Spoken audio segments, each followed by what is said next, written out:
Merci Madame la Présidente. Comment parler d'autonomie sans création de richesse? Comment parler d'autonomie sans lutter contre la vie chère? Ce fléau qui appauvrit de plus en plus nos concitoyens. La clé est dans le travail, l'optimisme, la volonté, le goût de l'effort, des notions qui semblent hélas bien éloignées aujourd'hui de notre société. Pourtant, la pauvreté, ce mal absolu, se développe d'année en année. Selon l'INSEE, la précarité touchait une famille sur 5 en Corse, faisant de notre région la plus pauvre de France. Mes chers collègues, nous n'avons plus le droit, nous n'avons plus le temps de nous satisfaire de ce constat, de cette situation intolérable vécue par nos concitoyens que nous connaissons tous, que nous fréquentons tous les jours, qui sont nos amis, certains membres parfois de nos familles. Je crois à la valeur du travail, je crois à la solidarité et je crois à la notion de participation qui permet de responsabiliser à la fois la société mais aussi l'individu. L'individu, bien évidemment, ne peut pas faire tout seul, la société non plus. Mais ensemble, ils peuvent trouver des solutions qui seraient en faveur de l'intérêt personnel et de l'intérêt général. Ma question porte ainsi sur les moyens à mettre en œuvre immédiatement et sur les mesures concrètes, des mesures de bon sens avec l'État pour lutter contre cette vie chère. Il est inacceptable, Madame la Présidente Carigoulet, que les prix des produits alimentaires soient toujours aussi onéreux. Des Corses qui peuvent le faire vont régulièrement en Sardaigne pour s'approvisionner. Une famille pauvre, elle, n'a pas le choix. Elle doit se contenter de la surface commerciale à proximité. Je suis favorable à l'idée de baisser la fiscalité à l'entrée du territoire insulaire pour réduire la cherté de la vie. Vous pourrez me rétorquer à juste titre, Monsieur le Président de l'exécutif, qu'il y aurait un manque à gagner pour mener à bien nos politiques publiques. Des économies d'échelle peuvent et doivent être trouvées cependant. Monsieur le Président, nous devons libérer les énergies, donner et redonner le goût d'entreprendre. Nous habitons certes une belle île, un paradis qui peut donner à chacun d'entre nous, à chacune d'entre nous, les clés de la réussite professionnelle, de la réussite personnelle et familiale. À mon sens, c'est au niveau de l'importation, de la consommation des revenus sur le patrimoine et sur la mise en œuvre d'un véritable artisanat local de qualité que nous pourrons dégager des marges de manœuvre importantes en mettant en avant la montée en compétences de nos jeunes et de nos salariés. La situation de pauvreté et de précarité des enfants en Corse est un sujet qui nous concerne tous. Mais heureusement, il nous faut des solutions pour pouvoir y remédier et nous allons essayer tous ensemble de les trouver. Nous croyons que ces problématiques doivent être abordées de façon globale en tenant compte à la fois des aspects sociétaux et économiques.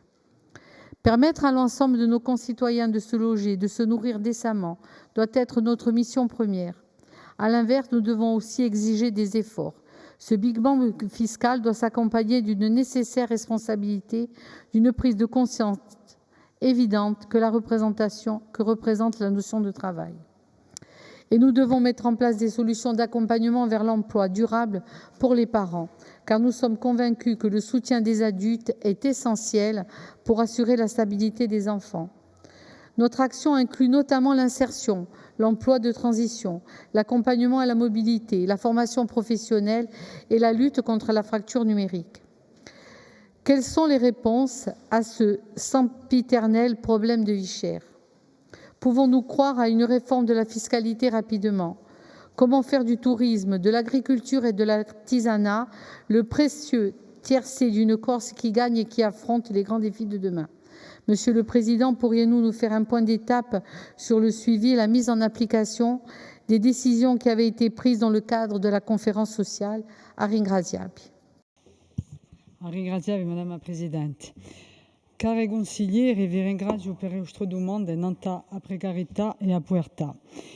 Vous évoquez la problématique de la précarité en Corse qui touche avec force les personnes âgées, le rural, mais aussi l'enfance, la jeunesse et les étudiants. Cet enjeu, nous l'avons posé comme prioritaire dès 2017 avec l'adoption du plan de lutte contre la précarité et la pauvreté, en étant la seule collectivité à inscrire l'objectif de cohésion sociale et de lutte contre la précarité dans l'ensemble des politiques publiques qu'elle met en œuvre.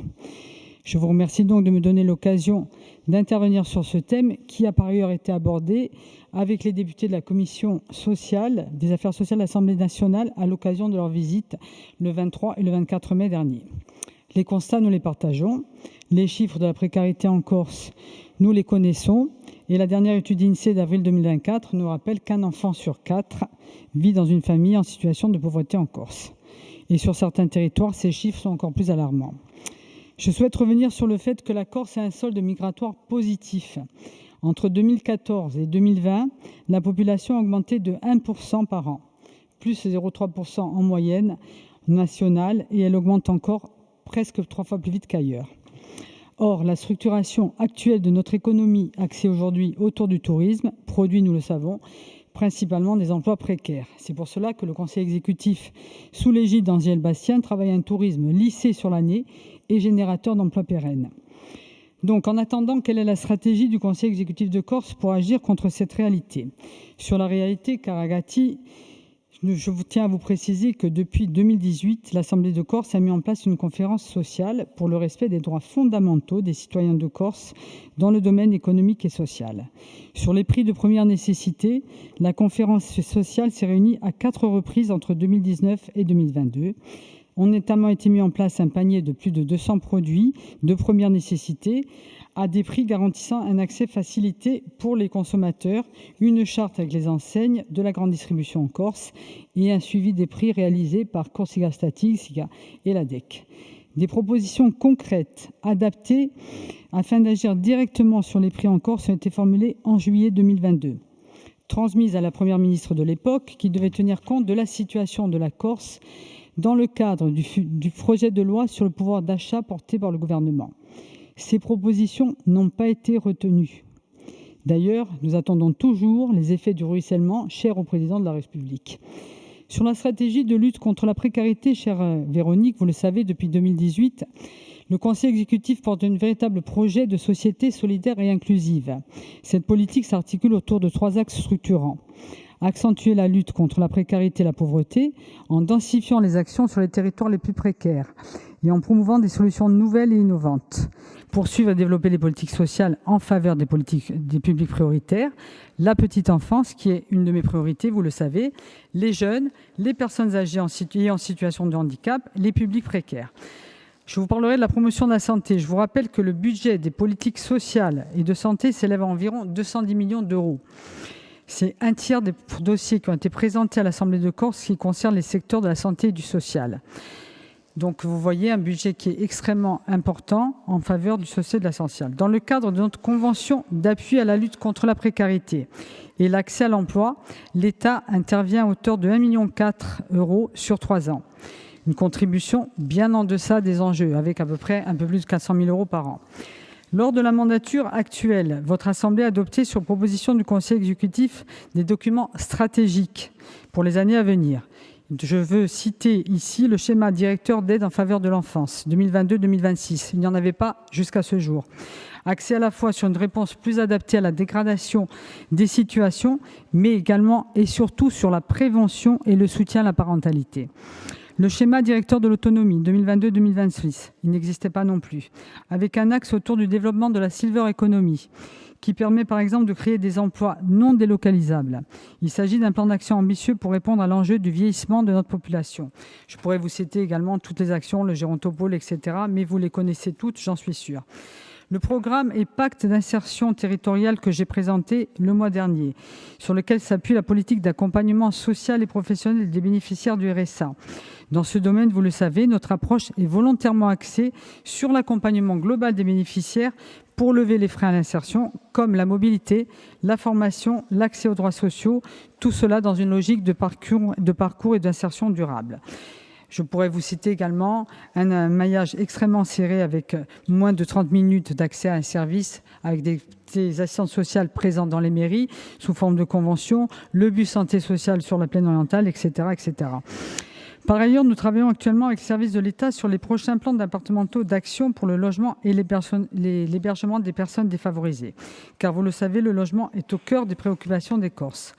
Le taux de logements sociaux par rapport au nombre de résidences principales est de 9,6% en Corse, en contraste avec la moyenne nationale qui est de 17%.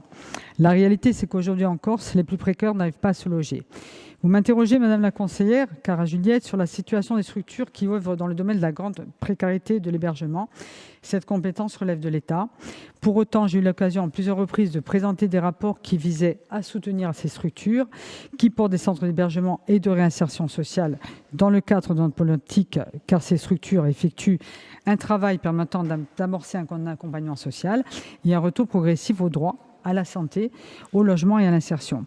Ainsi, pour l'année 2023, la collectivité de Corse a renouvelé les participations attribuées aux associations FALEP, la Croix-Rouge, l'Albaaya, Avretalin, Simbastia. Nous avons également soutenu en 2023 le dispositif expérimental Paese di Legno qui accueille les grands précaires, qui est également une compétence de l'État, mais nous avons fait le choix de les aider. Cette alerte de réduction des budgets par l'État et par conséquent des places d'hébergement en CHRS en Corse devra faire l'objet d'une demande auprès des représentants de l'État. Je m'y engage. C'est donc une politique d'investissement social que nous menons afin de lutter contre les phénomènes de précarité tout au long de la vie. Le Conseil exécutif de Corse imprègne aussi l'ensemble des politiques publiques de l'objectif de lutte contre la précarité. En matière d'emploi et en lien avec la valeur de travail que vous évoquez, Madame la conseillère, votre Assemblée a adopté un rapport cadre sur l'innovation le 1er décembre 2023. Il doit permettre de formaliser une stratégie portant sur l'attractivité du territoire, la responsabilité sociale des entreprises, la refonte des aides à l'emploi et le soutien à l'économie mixte. La réforme du travail impiego, qui vous a été présentée en avril 2024, permettra d'accompagner les entreprises pour mieux recruter et mieux former, mais aussi mieux rémunérer les salariés. L'ADEC souhaite en effet valoriser les acteurs qui assument le choix courageux de rechercher un modèle économique plus autonome, soutenable, au détriment parfois de la rentabilité à court terme. Un soutien volontariste à l'économie circulaire et la production verte permettra de proposer aux porteurs de projets, outre des aides financières, un accompagnement personnalisé, prenant en considération l'ensemble des difficultés auxquelles sont confrontées les entreprises corses. Je vous rappelle à titre d'exemple qu'une grande part de l'ESS est soutenue par la collectivité de Corse au travers du soutien au service d'aide à domicile, au SAD donc, ce qui représente plus de 2500 salariés au sein de ces structures qui interviennent sur tous les territoires ruraux notamment. Un peu plus de 50 millions d'euros, 52 millions exactement, sont consacrés chaque année au financement des SAD à travers l'APA, la PCH, la prestation contre le handicap, et des conventions que nous avons signées de dotation qualité. Je prendrai aussi l'exemple de la formation professionnelle. Elle doit permettre de créer les conditions d'un développement social cohérent en favorisant la qualification et l'insertion de l'ensemble des publics. Des aides sont également attribuées afin de lever les freins à la formation dans le cadre du schéma d'aide à la réussite et à la vie étudiante. Et ces 33 mesures afin de garantir à tous les jeunes Corses désireux de s'inscrire dans un cursus de formation et d'enseignement la poursuite de leurs études et leur formation sur l'île et à l'extérieur, quel que soit le niveau social et les difficultés rencontrées. Vous m'interrogez sur les bourses étudiantes. Ce ne sont pas moins de 2784 aides qui ont été traitées par le service pour l'année d'études 2023-2024, ce qui représente presque 2 millions d'euros. À cela s'ajoute l'aide des 600 000 euros aux dépenses de rentrée pour les étudiants boursiers, 1644 dossiers cette année pour 1 million d'euros. Et l'aide à la restauration avec la gratuité des repas pour les étudiants boursiers. Là aussi, la collectivité de Corse a été, en le domaine, la première à inscrire cette aide. À droit et à moyens budgétaires constants, la collectivité déploie des efforts au maximum et continuera de le faire. Néanmoins, le processus actuel devant conduire à un statut d'autonomie, comme l'a soulevé Cathy Cognette, permet d'envisager de nouvelles perspectives, ce qui pourrait être nos compétences. Un certain nombre de compétences sont encore pilotées par l'État. Aujourd'hui, nous ne disposons pas de tous les leviers pour répondre à nos problématiques de façon adaptée. À titre d'exemple, les montants des allocations type RSA, AH, APL, APA sont décidés au niveau national. Le règlement des aides sociales que l'Assemblée de Corse adopte régulièrement est pris en application des normes législatives et réglementaires arrêtées au niveau national. Même si notre organisation et notre fonctionnement sont spécifiques, le niveau d'adaptation demeure insuffisant.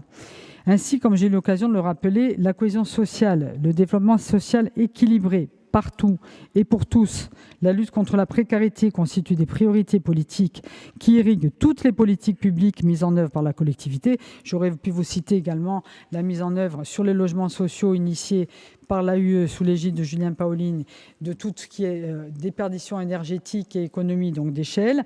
Ainsi, comme j'ai eu l'occasion de vous le dire, le travail important n'est pas toujours assez suffisant pour obtenir des résultats satisfaisants, mais nous ne disposons pas pour l'heure de tous les leviers permettant d'agir efficacement. C'est également pour cet enjeu du quotidien qu'il importe le processus institutionnel en cours à Rigraziavi.